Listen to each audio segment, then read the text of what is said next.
Bonjour et bienvenue dans Maliba Learning. Aujourd'hui, nous avons l'honneur et la fierté d'accueillir avec nous un homme au parcours très inspirant. Il a d'abord étudié à Solvay, puis a travaillé dans différentes institutions financières ici en Europe de renom et a acquis une réelle expertise dans le domaine de la finance.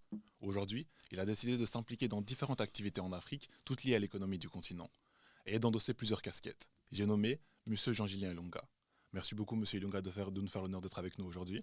Merci de m'avoir invité, Samuel. Pourriez-vous vous présenter en quelques mots pour les gens qui ne vous connaissent pas du tout?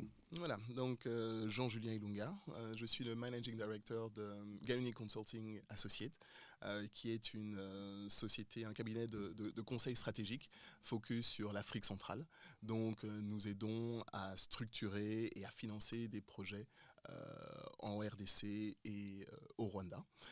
Et je suis aussi un des membres fondateurs du Brussels Africa Hub, qui est une institution créée par des membres de la diaspora africaine de Belgique, active dans le secteur financier.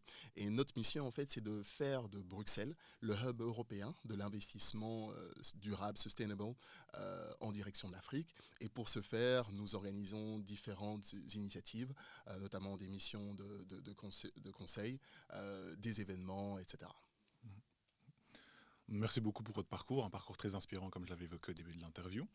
Pour rapidement structurer l'interview, donc notre échange sera principalement basé sur l'investissement en Afrique, pourquoi investir, comment investir, et aussi sur le marché africain, ses challenges, ses opportunités, et aussi les enjeux socio-économiques qui l'entourent.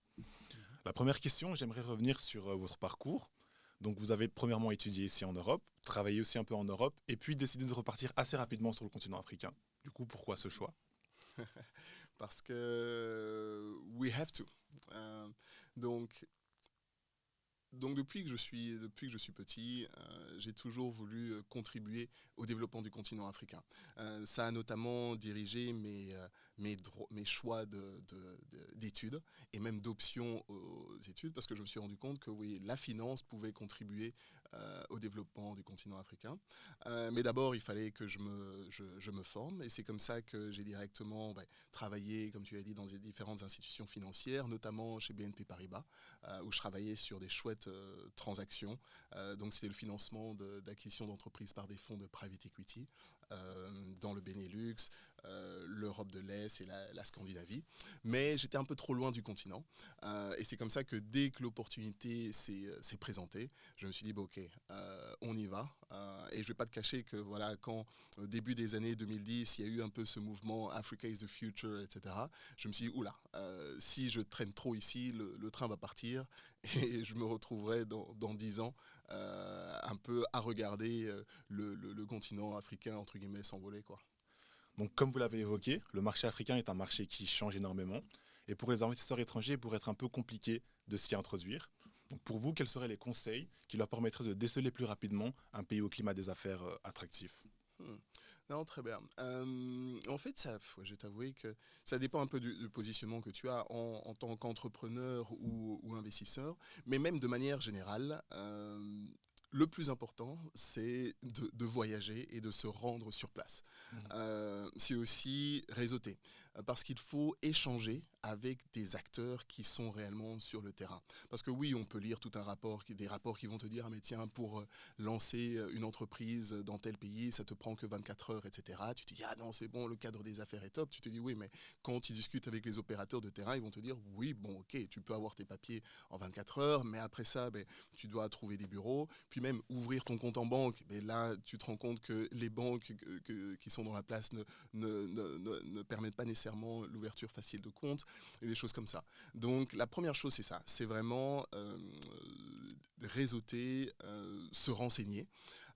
Et lors de ce travail de recherche, c'est aussi intéressant de bien comprendre quelles sont les priorités des États. Tous les pays du continent africain ne communiquent pas clairement sur leurs priorités de développement, mais il faut quand même chercher ces informations, parce qu'en fait, de là va dépendre aussi même la rapidité avec laquelle vous allez pouvoir monter des business, mais surtout le soutien que vous pourrez avoir des autorités locales. Donc c'est vrai qu'on peut avoir des belles idées quand on est à l'international, mais il faut veiller quand on se lance dans un pays africain qu'on choisit, s'assurer qu'on répond à des besoins réels qui sont stipulés par les acteurs du terrain. Ouais. Mhm. Et directement en lien du coup avec ce dont vous parlez, donc les besoins des différents pays, Mhm. de manière un peu plus précise, quels seraient les secteurs à haut potentiel dans les différents pays d'Afrique? Même si je sais, c'est un peu éclectique, Ouais. chaque pays a ses besoins comme vous l'avez expliqué. De Mhm. manière générale, de manière globale, quels seraient les secteurs les plus attractifs sur le continent? Ouais, ben voilà, c'est vrai que ben, comme tu le sais, tout est à faire sur le Mhm. continent africain, ça c'est clair. Mais allez, on va dire de manière générale, il y a quelques secteurs qui ont le vent en poupe et qui s'appuient en fait sur les forces du continent africain. Donc, Mhm. quelles sont déjà les forces du secteur du continent africain? C'est la démographie. La démographie qui est vraiment importante, c'est le gros challenge, c'est le gros défi du continent. Il y a les infrastructures aussi, et donc ça crée des besoins dans ne serait-ce que les secteurs financiers. Donc on le voit dans l'augmentation des investissements dans tout ce qui est fintech par exemple. Mhm. Il y a aussi l'agriculture. On a des besoins dans l'agriculture, mais dans toute la chaîne de l'agriculture, jusque même dans l'agro-processing.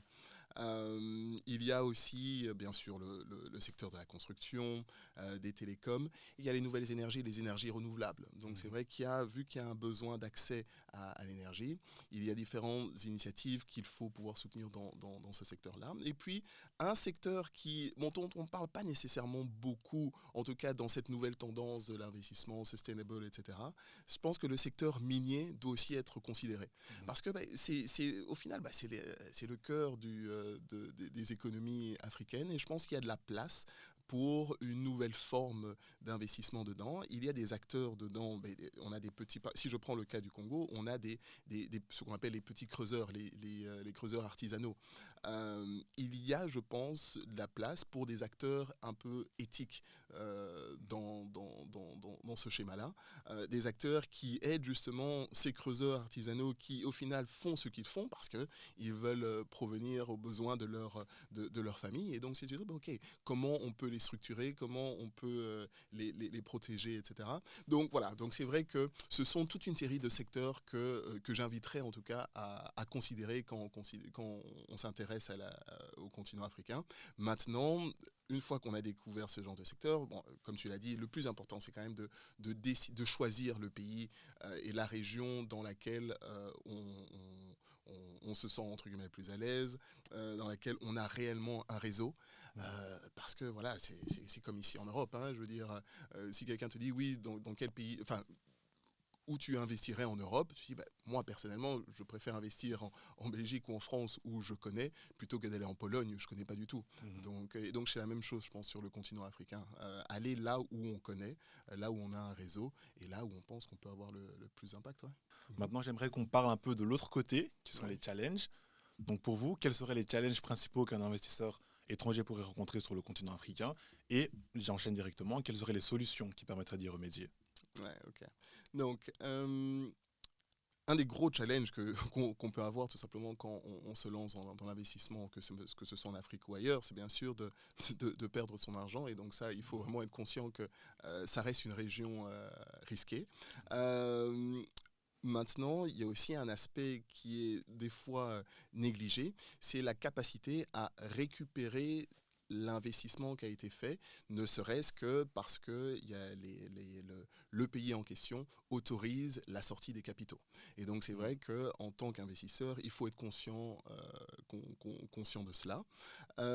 Ensuite, il y a le fait que, et ça c'est une expérience que j'ai connue, c'est que lors de l'investissement, on se met d'accord avec l'entrepreneur sur le projet d'investissement, donc ce à quoi l'argent va être utilisé, mais il s'avère qu'il n'utilise pas l'argent pour ce dont sur quoi on s'était mis d'accord. Et oui, bien sûr, il y a toutes les bonnes raisons. Ah non, j'ai vu une telle autre opportunité. Et donc là, c'est vrai que j'ai une petite anecdote. Et donc, c'est par exemple une personne qui avait besoin d'argent pour développer une chaîne de pharmacie en fait. Mhm. Une pharmacie, je vais taire le pays, mais voilà, mais en fait, donc après même un an du due diligence, etc., finalement, on effectue l'investissement, et puis 6 mois après, lors d'un passage, on se rend compte que, ah mais tiens, là, il n'y a pas eu l'investissement, parce qu'on devait acheter du matériel et toutes les choses comme ça. On se dit, mais tiens, il n'y a pas eu cet investissement. Par contre, on a remarqué qu'au-dessus de la pharmacie, il y a eu la construction d'un appartement. Et on s'est dit, mais c'est quoi cette histoire? Est-ce que tu l'as fait avec l'argent qu'on a donné? Il dit, oui, mais vous savez, en termes de rentabilité, un appartement ici, dans cet endroit-là, c'est vraiment rentable. Donc, on ne peut pas perdre de l'argent. Et on s'est dit, oui, là, mais attends, mais c'est pas ce sur quoi on s'était mis d'accord.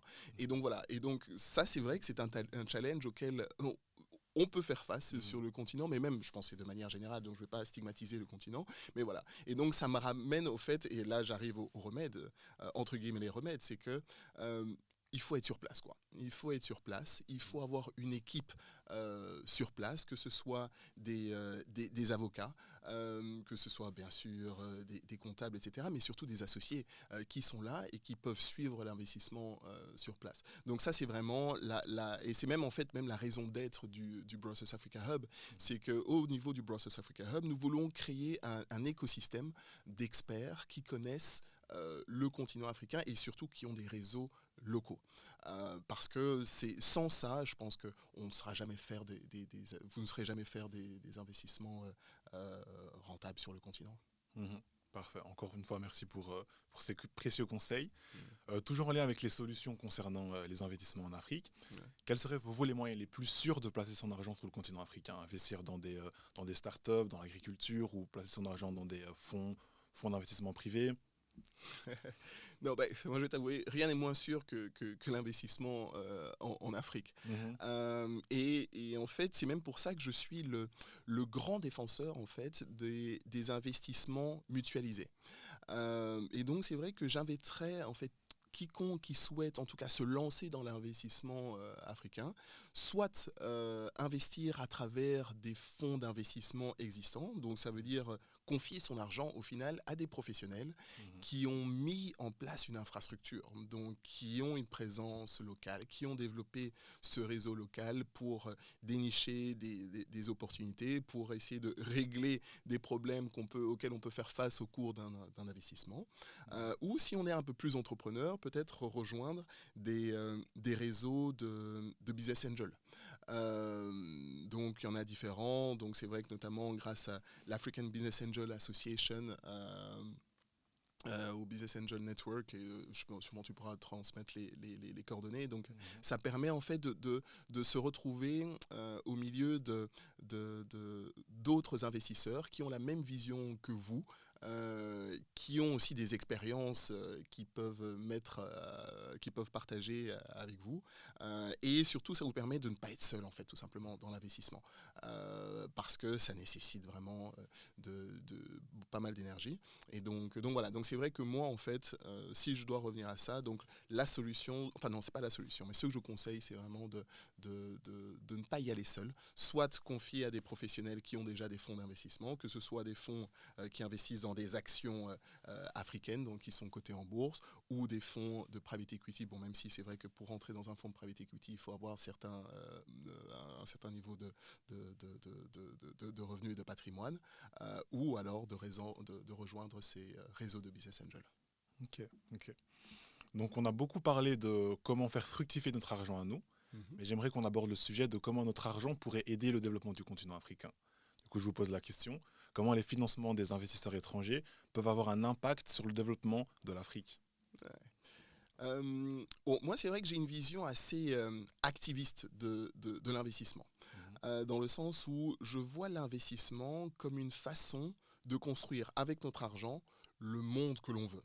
Et cela en allouant ce capital aux projets qui sont en ligne, qui sont en phase avec notre vision du monde. Et donc voilà, et donc c'est pour ça que la première chose, c'est de s'assurer déjà qu'on suit ce que j'appelle, non, c'est même pas que j'appelle, mais qu'on suit la roadmap qui a été définie par le continent. Et c'est une roadmap qu'au final, peu de gens connaissent et mettent en avant. Et il s'agit de l'agenda 2063 de l'Union africaine, qui est vraiment cette roadmap qui a été approuvée par l'Union africaine en 2013 et qui vise à faire de l'Afrique cette région prospère, intégrée, pacifié, qui est dirigé par ses propres citoyens et qui justement devient une force économique au niveau à l'échelle mondiale, et ce, à l'horizon 2063. Et donc, c'est une vision qui est claire, qui a été définie par le continent africain, qui tient compte des spécificités du continent africain. Et donc, justement, je pense que tout investisseur doit chercher des projets qui s'inscrivent en fait dans cette vision-là. Des informations par rapport à cette vision-là sont disponibles. Et donc, voilà. Donc, je pense que ça, c'est la première chose à faire. Et si on arrive à intégrer ces éléments de développement qui ont été définis par le continent africain dans nos propres projets d'investissement, alors là, je pense que oui, l'argent qu'on allouera sur le continent contribuera effectivement au développement du continent. Pour cette question, j'aimerais avoir votre avis à vous, votre point de vue un peu plus personnel. Pensez-vous qu'il est essentiel d'inclure la notion de développement durable dans les perspectives d'investissement en Afrique? Pensez-vous que chaque investisseur qui vient investir sur le continent devrait garder en tête que son argent devrait être utilisé pour les investissements qui ont un impact réel sur le développement du continent? Ouais, j'en suis vraiment convaincu. L'avantage qu'on a avec le continent africain, c'est qu'entre guillemets, on arrive un peu en retard dans la course du développement, et donc on a l'opportunité de proposer un modèle de développement qui est plus sustainable, justement, parce qu'on a vu un peu les erreurs d'autres systèmes. Et donc oui, je pense vraiment que nous devons y aller, et nous devons inclure un peu cette vision-là.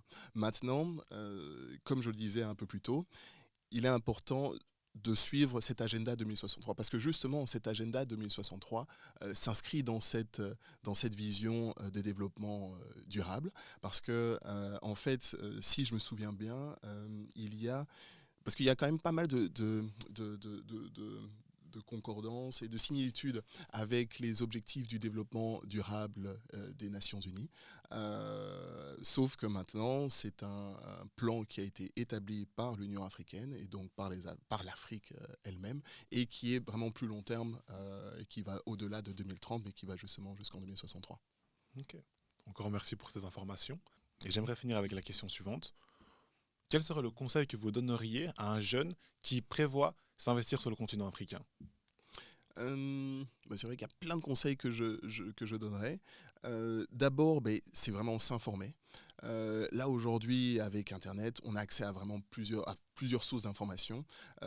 Déjà, on a des informations business et sur tout ce qui se passe sur les marchés financiers. Bien sûr, je vais faire un peu de la pub pour la maison, c'est africanmarkets.com. Mais aussi d'autres chouettes sites de news comme African Business. Donc ça, c'est une première chose. Prendre part à des réseaux. Et donc c'est là où je trouve que l'initiative de Madiba est excellente. Grâce à vos événements que vous organisez, vous raise your awareness par rapport au potentiel et aux opportunités du continent. Donc ça, c'est vraiment ce que j'invite à faire. Rejoindre aussi des réseaux comme bien sûr le Brussels Africa Hub. Et puis le dernier conseil, et ça c'était un conseil que je t'avais donné même personnellement, c'est pour aider le continent africain, il faut avoir des skills. Il faut avoir de l'influence. Et donc, j'invite toute personne, notamment de la diaspora, qui souhaite vraiment contribuer au développement africain, de d'abord obtenir ces skills. Donc, tu es étudiant, tu termines par exemple Solvay ici, je dis, ok, lance-toi d'abord dans un domaine. Donc, si c'est la finance, vas-y, va le plus haut que tu peux dans la finance, deviens quelqu'un qui a de l'influence dans ton secteur, et après, tu pourras influencer cet agenda. Et ça, c'est vraiment ce que je pousse, ce que je suggère à quiconque me demande, n'importe quel étudiant qui vient et qui a un peu cette vision, parce qu'au final, j'ai été dans cette situation. Moi, j'ai fait le choix de rentrer relativement rapidement sur le continent africain, mais c'est vrai qu'en y repensant, je me dis, ok, avoir passé quelques années, si j'aurais passé quelques années en plus en Europe à travailler sur des grandes transactions, ne m'aurait fait pas de mal, parce que de toute façon, au final, le continent ne va pas partir, quoi. Ouais. Ce sont sur ces mots et ces précieux conseils que se clôt notre échange. Merci énormément pour votre temps et vos conseils, Monsieur Elonga. Avec plaisir. Au plaisir de vous revoir pour de prochains événements ou conférences. Pouvons-nous vous retrouver sur certains réseaux ou Oui, plateformes? oui, bien sûr. Bien sûr, il y a ma page LinkedIn. Je suis assez disponible. Mais aussi les différentes pages du Brussels Africa Hub, que ce soit le site internet, la page LinkedIn ou sur Twitter. Ok, encore merci. Merci.